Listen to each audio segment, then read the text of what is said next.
Holding someone accountable is something you do for them.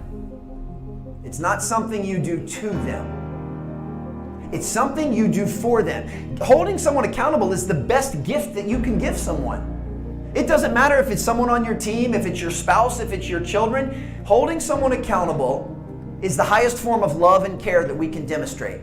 Because ultimately you're saying, I know you're better than this. I know you're capable of more than what you're showing me right now. And because I care about you and I care about us so much, I'm not going to let you slide. I'm going to stay on you until you perform to the level that everyone in this room knows you're capable of. Now, I mentioned before that we want to eradicate complaining, blaming others, and making excuses. This is usually when it will come out initially, because as human beings, we can often be defensive. It's natural for me to hold you to an incredibly high standard, and your default is to make an excuse, to blame someone else, or to complain about what I'm doing. The sooner we can get someone on our team to move past that phase and to the point where they say, you know what, he's right. I am capable of more, and I owe it to my teammates to give them more, so I got you. The quicker we can move to that phase, the better off we'll be. And we have to realize that we have to look in the mirror with this as well. We have to be able to take the same medicine.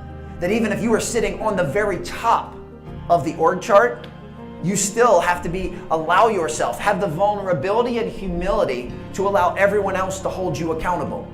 You cannot lead from an ivory tower. They need to understand that you will hold yourself to the same standards of excellence and habits that you're asking them to. Because the quickest way to undermine yourself as a leader is to have behavior that is not in alignment with what you're asking everyone else to do. If you're going to talk the talk, you absolutely have to walk the walk. Now, most of us are incredibly familiar with what's called vertical accountability, which means you're in charge, you tell everyone underneath you what to do, and they have to do it. That's mediocre at best. The best organizations in the world also have horizontal accountability, which means I don't even need to be the first one to tell you to raise your performance, because your teammates next to you care so much about you and care so much about us, they've already told you. When you can create an atmosphere through love, grace, and compassion where everyone is holding everyone else accountable, now you have something really, really, really special.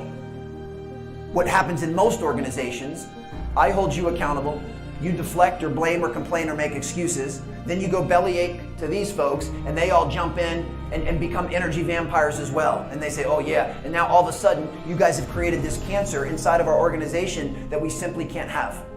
So we need to all make sure that we can look ourselves in the mirror and look every single team member in the mirror and say, I'm gonna hold you accountable to the highest standards because I care about you and I care about us.